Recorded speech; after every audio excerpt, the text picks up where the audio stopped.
Magandang araw mga kaibigan.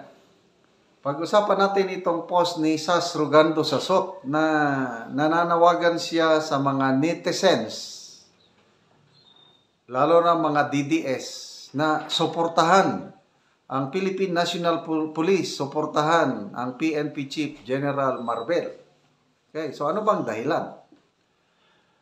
6 hours ago na post ni Sas, sabi niya, in support of the government, nakikiusap po ako sa mga netizens na huwag na po kayong mag-post sa social media ng mga crimes na nakunan nyo dahil hindi ito nakakabuti sa image ng Philippine National Police at ng kanilang masinop na statistics. Ayan, General Marbel ha, baka sabihin mo, di ka namin supported. Tapos, tawa emoji. Kasi nga, may statement po ang ating PNP chief na sinisisi niya ang social media kung bakit daw ang impression ng general public is laganap ang krimen, na actually sa data ng Philippine National Police, bumababa ang krimen sa kanilang statistics. Kaya, para makatulong naman ang netizens, katulong si Sas Sasot, ito, nanawagan siya. Na kung may nakita kayong krimen, na videohan nyo ba yun, na picturean, huwag na daw i-post sa social media dahil nakakasira sa statistics ng Philippine National Police. Agree ba kayo? Suportahan nyo ba itong panawagan ni Sas Rogando Sasot? Nasa inyo na. Panawagan lang ito. Take it or leave it. Okay, magbasa tayo sa mga people who reacted muna. 11,000 people who reacted, 10,000 tumatawa. So, sinong tinatawanan ng netizens? Si Sas Sasot o ang statistics ng Philippine National Police na bumababa na ang crime rate? 1,800 ang nag-like, 31 ang heart. Comments. Joey Cesar Talara Garcia.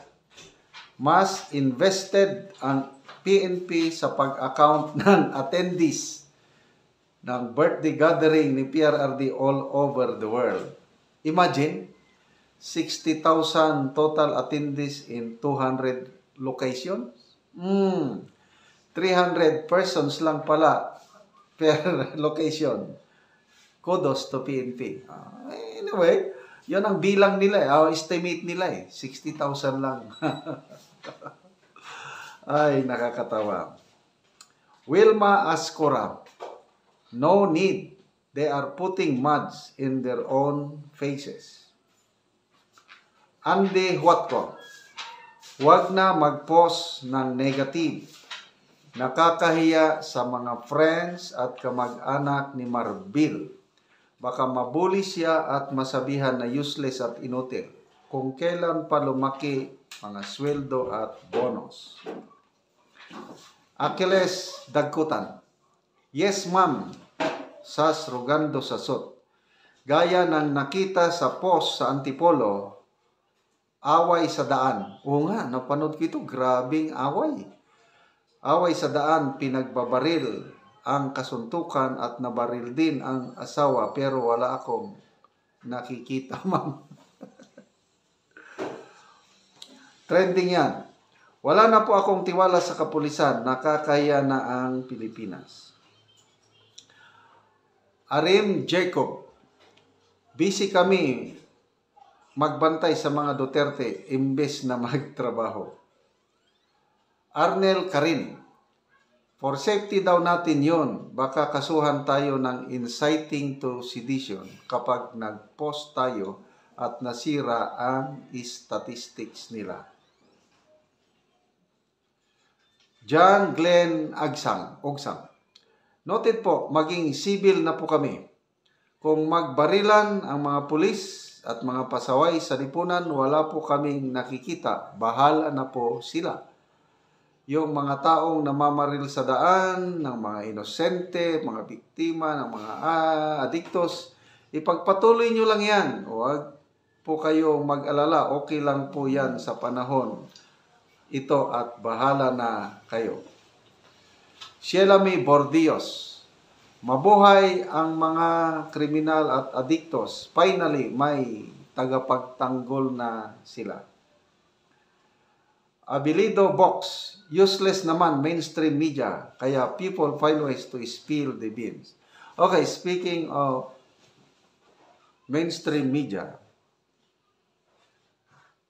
yung Publicus Asia na survey results na bumulusok ang rating ng administrasyong ito, bumulusok ang trust in approval rating ng Pangulo, ni Speaker Martin Romualdez, wala pa akong nakikitang post or balita nila. Tahimik sila eh. Ang nakita ko lang nag-post o nagbalita yung abogado.com at saka Abante. Ang nagbalita lang mga vloggers. So, anong ibig sabihin nun? Napakabilis ang mainstream media magbalita kung ang resulta ng survey is masama para sa mga Duterte. Kaya lang pagdating na sa administrasyon, wala, tahimik lang. Kaya tuloy, nawawalan na ako ng tiwala sa mainstream media. Sam Machi Romadi, pakiusap ni Marvel, tulungan siyang itago ang katotohanan. Idamay ba naman ang taong bayan sa kasinungalingan niya? Malas niya lang may social media na wala silang maitatago. Ito po ang kaibahan ng panahon ngayon. Dahil sa social media, hindi na controlled ng mainstream media yung pagbabalita. Hindi na nila mapigilan ang pag may nangyari dahil halos lahat may cellphone, mayroong social media accounts, post ka agad. O di, nalaman ng karamihan. Kaya yung power ng mainstream media is, paunti na ng paunti. Ang new media o social media, yun na ngayon ang, kaya sinisi ang social media dahil nasisira yung statistics ng Pilipinas. So, salamat sa sasot sa iyong panawagan. Sana pakinggan ng mga netizens ang panawagan ito ni Sasot. Salamat mga kaibigan sa inyong pagtangkilik sa ating mga videos. Nakakatulong kayo ng malaki sa Tribong Talandig dahil ang sweldo natin sa channel na ito is pantulong sa tribo. Namimigay tayo ng libreng yero at pako sa tribo para ma-repair ang sira-sira nilang bahay. Panoorin nyo ang video na ito. Muna ni ang tagaan ng yero o ilan ang tangtangon tong mga bato. Nagibutang lang sa ilang atop kay ilan na ning kuhaon ang silupin kay pulian na nila og sin. Kung mga dagko kay nga bato ang gibutang lang in town silang atop nga silupin. Kung tayo maapas, ay mali. Ay, kadini.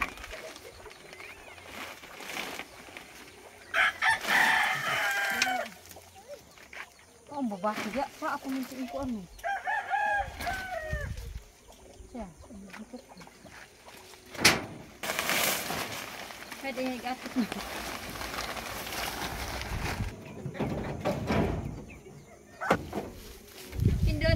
Oo. Karon magatop na gid sila si ate ug si kuya.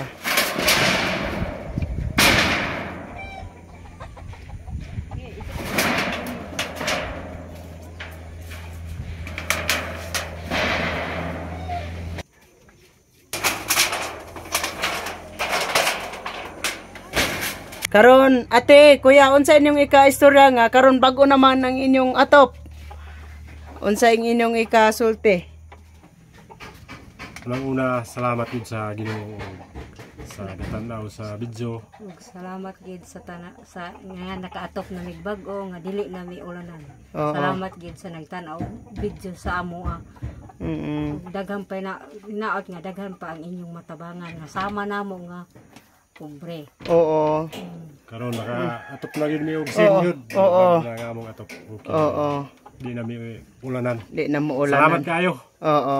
Salamat pod kaayo. Dagan salamat. Ay, Oo, salamat. so karon bag-o na gid kaayo. Ang among atop, dili kami ulanan. Oo. So karon grabing kalipay ni ate ug ni kuya nga. Salamat daw sa Ginoo sa nagatan-aw sa video sa panalangin nga ilang nadawat pinaagi sa naghatag niini ug salamat ug God bless.